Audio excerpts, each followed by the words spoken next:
சின்னம் அது நம்ம சின்னம் என்ன சின்னம் நம்ம OPS சின்னம். வாக்களிப்பீர் பலாப்பழ சின்னத்தில். உங்கள் தொழிற்சாலை மற்றும் நிறுவனத்தின் மின்சார தேவையை வங்கி நிதி உதவியுடன் சொந்தமாக சோலார் பிளான்ட் அமைத்து முழுமையாக நீங்களே பூர்த்தி செய்து கொள்ளலாம். Velan infra project private limited, Chennai. 9842252166. Ajit Pawar அணியின் தேசியவாத காங்கிரஸை சேர்ந்த பிரஃபுல் படேல் மீதான சிபிஐ வழக்கு முடித்து வைக்கப்பட்டு இருப்பதை தொடர்ந்து பாரதிய ஜனதா கட்சியை வாஷிங் மெஷின் என திரிணாமுல் காங்கிரஸ் கட்சி விமர்சித்துள்ளது. மேலும் மத்திய விசாரணை அமைப்புகளான சிபிஐ மற்றும் அமலாக்கத்துறையை பாஜக தவறாக பயன்படுத்துவதாக குற்றம் சாட்டியுள்ளது. திரிணாமுல் காங்கிரஸ் கட்சியின் செய்தியாளர் சந்திப்பில் அக்கட்சியின் தலைவர்கள் பாஜகவின் தாமரை சின்னம் ஒட்டப்பட்ட வாஷிங் மெஷினை காட்சிப்படுத்தினர். இத்துடன் பாஜகவை குறித்து வாஷிங் மெஷின் பவுடர் பாஜக என்று வீடியோ ஒன்றையும் வெளியிட்டுள்ளது. அந்த வீடியோவில் குற்ற வழக்குகளை சந்தித்த தலைவர்கள் பாஜகவுக்கு வரவேற்கப்படுகிறார்கள். அவர்கள் பாஜகவில் இணைந்ததும் அவர்கள் மீதான வழக்குகள் முடிக்கப்பட்டு அவர்கள் தூய்மையானவர்களாக மாற்றப்படுகிறார்கள். மேலும் பாஜகவில் இணைந்தவர்கள் அனைவரின் மீதான வழக்குகள் முடித்து வைக்கப்படுகிறது என்று திரிணாமுல் காங்கிரஸ் கட்சி குற்றம் சாட்டியுள்ளது. அஜித் பவார் தலைமையிலான என்சிபி பிரமுகர் பிரஃபுல் படேல் மீதான சிபிஐ வழக்கு முடித்து வைக்கப்பட்டதற்கு எதிர்ப்பு தெரிவித்துள்ள திரிணாமுல் காங்கிரசின் முன்னாள் எம்பியான ரிதப்ரதா பானர்ஜி கூறுகையில், ஏர் இந்தியா ஒப்பந்தத்தின் போது பண முறைகேட்டில் ஈடுபட்டதாக சொல்லப்பட்ட அதே பிரஃபுல் படேல் என்டிஏ கூட்டணியில் இணைந்த பின்னர் வழக்கில் இருந்து விடுவிக்கப்படுகிறார். முன்பு இந்த தலைவர்களை துஷ்பிரயோகம் செய்த பாஜக கட்சியில் இணைந்ததும் அவர்களை நண்பர்கள் என்று கொண்டாடுகின்றனர். பாஜகவில் இணையாத தலைவர்கள் அரவிந்த் கெஜ்ரிவால், ஹேமந்த் சோரன் போல கைது செய்யப்படுகிறார்கள். ஊழல் கரைபடிந்த தலைவர்களை சுத்தப்படுத்தும் சலவை எந்திரங்களாக செயல்படும் முதுகெலும்பற்ற மத்திய விசாரணை அமைப்புகளின் வெட்கமற்ற வாஷிங் மெஷின் அரசியலை திரிணாமுல் காங்கிரஸ் வன்மையாக கண்டிக்கிறது என்று தெரிவித்துள்ளார். முன்னதாக பிரஃபுல் படேல் மீதான ஊழல் வழக்கை முடித்து வைக்கும் போது சிபிஐ தவறு நடந்திருப்பதற்கான எந்த ஆதாரமும் இல்லை என்று தெரிவித்திருந்தது. ஏர் இந்தியாவிற்காக விமானங்களை குத்தகைக்கு எடுத்ததில் முறைகேடு நடந்திருப்பதாக கூறப்பட்ட குற்றச்சாட்டிற்காக கடந்த 2017ஆம் ஆண்டு பிரஃபுல் படேல் மீது வழக்கு பதியப்பட்டது. முன்னதாக சரத்பவார் தலைமையிலான தேசியவாத காங்கிரஸில் இருந்து கிளர்ச்சி செய்து பிரிந்து வந்து பாஜகவுடன் இணைந்த அக்கட்சியின் மூத்த தலைவர் பிரஃபுல் படேல் என்பது குறிப்பிடத்தக்கது. தேர்தல் தோல்வி பயத்தில் இருக்கும் பாஜகவினர் வருமான வரித்துறை மூலம் எனக்கு நோட்டீஸ் அனுப்பியுள்ளனர் என கர்நாடக துணை முதல்வர் சிவக்குமார் கூறியுள்ளார். பெங்களூரில் துணை முதல்வர் சிவக்குமார் அளித்த பேட்டியில், பெங்களூரு ரூரல் தொகுதிக்கு பிரதமர் மோடி, மத்திய உள்துறை அமைச்சர் அமித்ஷா பிரச்சாரம் செய்ய வருவதாக கூறுகின்றனர். எங்களுக்கு கவலை இல்லை. முன்னாள் பிரதமர் தேவகவுடா, அவரது மகன் குமாரசுவாமி, அவரது மனைவி அனிதா, குமாரசுவாமி மகன் நிக்கிலை அரசியல் ரீதியாக எதிர்கொண்டுள்ளோம். அதேபோல தேவகவுடா மருமகன் மஞ்சுநாத்தையும் எதிர்கொள்வோம். சிவக்குமார் துரோகம் செய்ததால் பாஜகவுடன் கூட்டணி அமைத்ததாக குமாரசாமி கூறுகிறார். பாஜகவுடன் கூட்டணி வைக்கும்படி குமாரசுவாமியிடம் நானா கூறினேன்? எதிர்க்கட்சி தலைவர்கள் மீது மத்திய அரசு விசாரணை அமைப்புகளை ஏவி விடுகிறது. என்னையும் சிபிஐ, அமலாக்கத்துறை மற்றும் வருமான வரித்துறை தொந்தரவு செய்கிறது. முடிந்து போன ஒரு வழக்கு தொடர்பாக வருமான வரித்துறையிடம் இருந்து எனக்கு நோட்டீஸ் வந்துள்ளது. தேர்தலில் தோல்வி அடைந்து விடுவோம் என்று பாஜகவினருக்கு தெரிந்துவிட்டது. இதனால் எதிர்க்கட்சி தலைவர்களை அச்சுறுத்த பார்க்கின்றனர். மேலும் நாட்டின் ஜனநாயகத்தை பாஜக ஏலம் விடுகிறது என டி.கே. சிவக்குமார் கூறியுள்ளார்.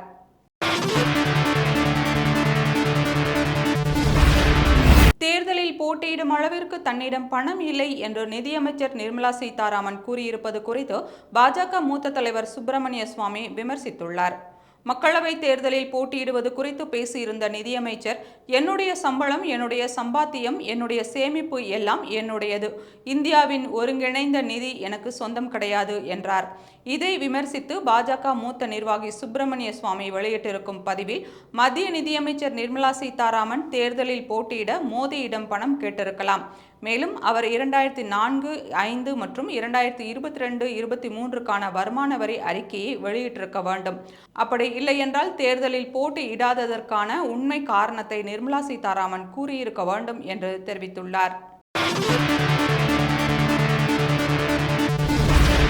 தஞ்சாவூர் மாவட்டம் திருவையாறில் தஞ்சாவூர் தொகுதியில் பாஜக வேட்பாளர் கருப்பு முருகானந்தத்திற்கு ஆதரவு கேட்டு நடந்த பிரச்சார கூட்டத்தில் தமிழக பாஜக தலைவர் அண்ணாமலை பேசுகையில், பிரதமர் மோடி 3வது முறையாக 400 எம்பிக்களுடன் ஆட்சியில் அமரும் போது நம் பங்கை ஆற்ற வேண்டும் என கூட்டணி உருவாகியுள்ளது. நம் ஆட்சி விவசாயிகளுக்காக நடந்து கொண்டிருக்கிறது. திமுக தலைவர் ஸ்டாலின் தன்னை போலி விவசாயியாக அடையாளம் காட்டிக் கொண்டிருக்கிறார். காவிரி பிரச்சினை தொடர்பான தீர்ப்பு காங்கிரஸ் ஆட்சியில் வழங்கப்பட்டாலும் ஆணையம் அமைக்கப்படவில்லை. பாஜக ஆட்சிக்கு வந்த பிறகுதான் காவிரி மேலாண்மை ஆணையம் 2018இல் அமைக்கப்பட்டது. கர்நாடகாவில் பாஜக ஆட்சியில் இருந்தவரை காவிரி நீரை யாரும் தடுக்கவில்லை. காங்கிரஸ் ஆட்சிக்கு வந்த பிறகு காவிரி நீரை தடுப்பது மட்டுமல்லாமல் மேகதாது அணை கட்டுவதற்காக முயற்சியும் நடக்கிறது. அணை கட்ட அனுமதி கிடையாது என மத்திய அரசு உறுதியாக கூறிவிட்டது. இந்தி கூட்டணியில் ஒருவர் பேச்சை மற்றொருவர் கேட்பதில்லை. இவர்கள் ஆட்சிக்கு வந்தால் எப்படி இருக்கும்? கர்நாடகாவில் காங்கிரஸ் கட்சியும் தமிழகத்தில் திமுகவும் ஆட்சியில் இருந்தால் காவிரியில் தண்ணீர் வர வாய்ப்பு இல்லை. இருவரும் பிற்போக்கான ஆட்சியை நடத்தி வருகின்றனர். திமுகவுக்கு விவசாயிகள் வாக்களிப்பது மிகப்பெரிய பாவத்தை செய்வதற்கு சமம். நம் அடுத்த தலைமுறைக்கு பெரிய பாவம் செய்கிறோம் என்பதை உணர வேண்டும். திமுக 2021இல் அளித்த தேர்தல் அறிக்கையின் 511 வாக்குறுதிகளில் வெறும் 20 வாக்குறுதிகளை கூட நிறைவேற்றாமல் மறுபடியும் அதையே எடுத்து வெற்று வாக்குறுதியுடன் நின்று கொண்டிருக்கிறது. ஹிந்தி எதிர்ப்பு போராட்டத்தில் எத்தனை பேர் உயிரிழந்தனர்? அவர்கள் குழந்தைகள் யாராவது திமுகவில் பொறுப்பில் இருக்கின்றனரா? மொழி எதிர்ப்பு போராட்டத்தின் போது தீக்குளித்து யார் இறந்தனரோ அவர்கள் குழந்தைகள் யாராவது எம்எல்ஏ எம்பியாக இருக்கின்றனரா? அவர்களை வைத்து அரசியல் செய்து உங்கள் குழந்தைகள்தான் எம்பி எம்எல்ஏக்களாக இருக்கின்றனர்.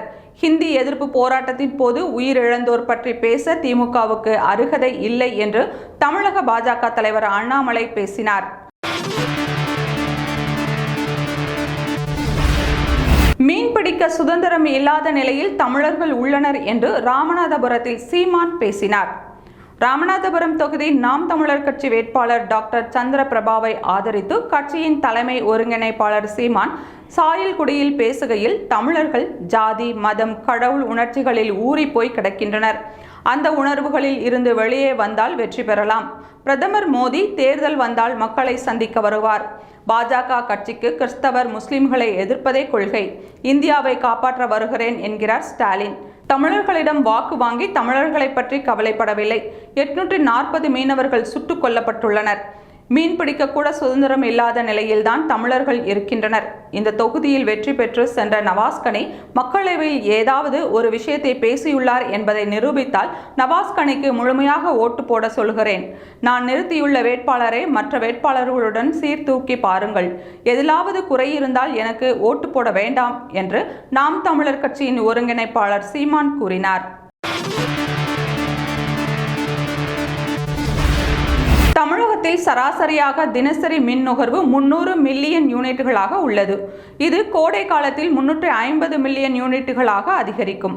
2023 ஏப்ரல் 20 தினசரி மின் நுகர்வு 423.785 மில்லியன் யூனிட்டுகளாக அதிகரித்தது. இதுவே இதுவரை உச்சபட்ச அளவாக இருந்தது. இந்நிலையில் இந்த ஆண்டுக்கான கோடை காலம் தற்போது தொடங்கியுள்ளது. சில நாட்களாக வெயில் சுட்டரித்து வருகிறது. இதனால் தினசரி மின் நுகர்வு அதிகரித்துள்ளது. தினசரி மின் நுகர்வு எப்போதும் இல்லாத அளவாக 426.439 மில்லியன் யூனிட்டுகளாக அதிகரித்துள்ளது. இது குறித்து மின்வாரிய அதிகாரிகள் கூறுகையில், பொதுவாக கோடை காலம் தொடங்கினாலே வீடுகளில் ஏசி, மின்விசிறி, ஏர் கூலர் உள்ளிட்ட மின் சாதனங்களின் பயன்பாடு அதிகரிக்கும். தற்போது IPL கிரிக்கெட் போட்டி நடைபெற்று வருவதால் வீடுகளில் நள்ளிரவுக்கு பிறகே மக்கள் உறங்கச் செல்கின்றனர். அத்துடன் தற்போது பள்ளி தேர்வுகள் மற்றும் தேர்தல் பிரச்சாரம் போன்ற காரணங்களாலும் மின் பயன்பாடு அதிகரித்துள்ளது. எனவே மின் தேவையை சமாளிக்க மின் வாரியம் தனது சொந்த மின் உற்பத்தியை அதிகரித்துள்ளது. அத்துடன் தனியாரிடமிருந்து காற்றாலை மற்றும் சூரிய சக்தி மின்சாரத்தையும் வாங்குகிறது. இதை தவிர மத்திய அரசு நிறுவனங்களிடமிருந்தும் குறுகிய கால மற்றும் நீண்ட கால அடிப்படையில் மின்சாரம் கொள்முதல் செய்ய ஒப்பந்தம் செய்யப்பட்டுள்ளது. எனவே கோடைக்கால மின்வெட்டு ஏற்படாமல் சமாளிக்க முடியும் என அதிகாரிகள் கூறினர். புதுச்சேரியில் துணைநிலை ஆளுநருக்கே அதிக அதிகாரம் உள்ளது. மக்களால் தேர்ந்தெடுக்கப்பட்ட மாநில அரசு கை கட்டி வேடிக்கை பார்க்கிறது என்று அதிமுக பொதுச் செயலாளர் எடப்பாடி பழனிசாமி பேசினார். புதுச்சேரி மக்களவை தொகுதி அதிமுக வேட்பாளர் தமிழ்வேந்தனுக்கு ஆதரவாக உப்பளம் புதிய துறைமுக வளாகத்தில் நடைபெற்ற தேர்தல் பிரச்சார பொதுக்கூட்டத்திற்கு அதிமுக புதுச்சேரி மாநில செயலாளர் அன்பழகன் தலைமை வகித்தார். இதில் அக்கட்சி பொதுச் செயலாளர் பழனிசாமி பேசுகையில், புதுச்சேரி யூனியன் பிரதேசத்தில் அதிக அதிகாரம் துணைநிலை ஆளுநருக்குத்தான் இருக்கிறது. மக்களால் தேர்ந்தெடுக்கப்பட்ட அரசு கைகட்டி வேடிக்கை பார்க்கும் அவல நிலை தொடர்கிறது. புதுச்சேரி தனி மாநில அந்தஸ்து பெற வேண்டுமெனில் அதிமுக வேட்பாளர் வெற்றி பெற வேண்டும். புதுச்சேரி தமிழகத்தில் உள்ள அதிமுக கூட்டணி வேட்பாளர்கள் வெற்றி பெற்று புதுச்சேரிக்கு மாநில அந்தஸ்திற்கு நாடாளுமன்றத்தில் குரல் கொடுப்பார்கள். புதுச்சேரிக்கு மாநில அந்தஸ்து கிடைத்தால்தான் உரிய நிதி பகிர்வு கிடைக்கும். மாநில அந்தஸ்து இல்லாததால் போதுமான நிதி கிடைப்பதில்லை. ஏறத்தாழ 43 ஆண்டு காலமாக காங்கிரஸ், திமுக, என்ஆர் காங்கிரஸ் கட்சிகள் மாறி மாறி ஆட்சி புரிந்தும் மாநில உரிமையை மீட்க முடியவில்லை. அதிமுக வேட்பாளர்தான் இதை சாதிக்க முடியும். புதிய சட்டப்பேரவை கட்டுவதற்காக 3 ஆண்டுகளுக்கு முன்பே கோப்பு அனுப்பப்பட்டும் துணைநிலை ஆளுநர் நிறுத்தி வைத்துள்ளார். அந்த திட்டத்தை டெல்லிக்கு கூட இதுவரை அனுப்பவில்லை. தமிழகத்தில் மக்களால் தேர்ந்தெடுக்கப்பட்ட அரசுக்கும் முதல்வருக்கும் முழு அதிகாரம் உள்ளது. அதே நிலை புதுச்சேரிக்கும் அவசியம். 10 ஆண்டுகளாக இங்கு உள்ளாட்சி தேர்தல் நடக்கவில்லை. இந்த நிலையில் மக்களுக்கு தேவையான அடிப்படை வசதிகள் எப்படி கிடைக்கும்? மக்களுக்கு அடிப்படை தேவைகள் கிடைக்க வேண்டுமெனில் உள்ளாட்சி தேர்தல் நடத்தப்பட வேண்டும். சர்வதேச அளவில் சுற்றுலா தொழிலுக்கு பிரசித்தி பெற்றது புதுச்சேரி. ஆனால் மாநில அந்தஸ்து இல்லாததால் போதுமான அளவுக்கு வளர்ச்சி பணிகளை மேற்கொள்ள முடியவில்லை. காங்கிரஸ், பாஜக என மாறி மாறி ஆட்சி அமைத்தாலும் புதுச்சேரி யூனியன் பிரதேசத்திற்கு தேவையான நிதியை வழங்குவது இல்லை. அதிமுக வேட்பாளர் வெற்றி பெற்றால் சிங்கப்பூர் போல புதுச்சேரி மாற்றி அமைக்கப்படும். அண்மையில் புதுச்சேரியில் போதைக்கு அடிமையானவர்கள் 9 வயது சிறுமியை பாலியல் வன்கொடுமை செய்து கொலை செய்துள்ளனர். இது மிகுந்த வேதனை அளிக்கும் சம்பவம். இதற்கு காரணம் புதுச்சேரி மாநிலத்தில் சட்டம் ஒழுங்கு சீர்குலைந்து இருப்பதும் அதிக அளவில் போதைப் பொருள் விற்கப்படுவதும் தான். இதற்கெல்லாம் முற்றுப்புள்ளி வைக்க வேண்டும். புதுச்சேரியில் 10 ஆண்டுகளாக ரேஷன் கடைகளை முடக்கி வைத்துள்ளனர். அனைத்து ரேஷன் கடைகளும் திறக்கப்பட்டு போதுமான அளவுக்கு அத்தியாவசிய பொருட்கள் கிடைக்க வேண்டுமெனில் புதுச்சேரியில் அதிமுக ஆட்சி மலர வேண்டும் என்று அதிமுக பொதுச் செயலாளர் எடப்பாடி பழனிசாமி பேசினார்.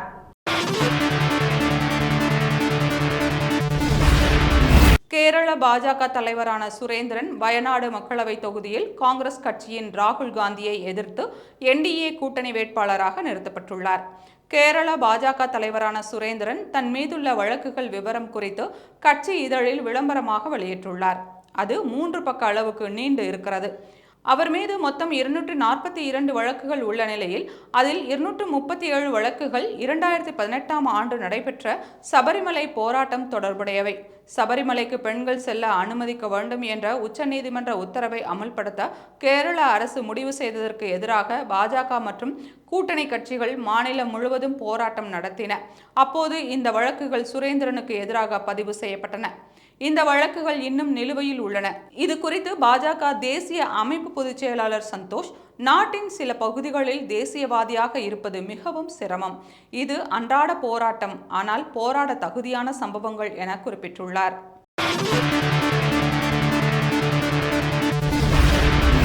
பாஜக மாநில தலைவர் அண்ணாமலை மீது பொய் புகார் அளித்த நபர் மீது நடவடிக்கை எடுக்குமாறு போலீசாருக்கு கோவை மாவட்ட ஆட்சியர் கிராந்திகுமார் உத்தரவிட்டுள்ளார். கோவை மக்களவை தொகுதியில் பாஜக வேட்பாளராக அண்ணாமலை போட்டியிடுகிறார். அவர் பிரச்சாரத்தின் போது ஆரத்தி எடுக்கும் பெண்ணுக்கு பணம் கொடுப்பது போன்ற வீடியோவை ஹரிஷ் என்பவர் தனது சமூக வலைதளம் மூலம் மாவட்ட தேர்தல் அலுவலரும் ஆட்சியருமான கிராந்திகுமாருக்கு அனுப்பி வைத்து புகார் கொடுத்தார். இதையடுத்து அந்த வீடியோவின் உண்மைத்தன்மை குறித்து விசாரிக்குமாறு போலீசாருக்கு ஆட்சியர் உத்தரவிட்டார். இந்நிலையில் அண்ணாமலை தனது சமூக வலைதளத்தில் ஒரு காணொளியின் நம்பகத்தன்மையை சரிபார்க்கும் ஆதாரங்கள் இருந்தும் அதற்கு பதிலாக கோவை மாவட்ட ஆட்சியர் ராமநாதபுரம் மாவட்டத்தில் 2023 ஜூலை 29ஆம் தேதி எண்மண் எண்மக்கள் யாத்திரையின் போது எடுக்கப்பட்ட ஒரு வீடியோ தொடர்பாக தற்போது நடவடிக்கை எடுக்க முயற்சிக்கிறார் என்று தெரிவித்திருந்தார். போலீஸ் விசாரணையில் அண்ணாமலை பணம் கொடுப்பது போன்ற வீடியோ 2023ஆம் ஆண்டில் வெளியானது என்றும் இது தேர்தல் வரம்பிற்குள் வராது என்றும் தெரியவந்துள்ளது. இதனிடையே தவறான வீடியோ பதிவிட்ட நபர் மீது நடவடிக்கை எடுக்குமாறு உத்தரவிட்டு காவல்துறை விசாரணைக்கு அனுப்பி வைக்கப்பட்டுள்ளது என கோவை மாவட்ட ஆட்சியர் கிராந்திகுமார் தெரிவித்துள்ளார்.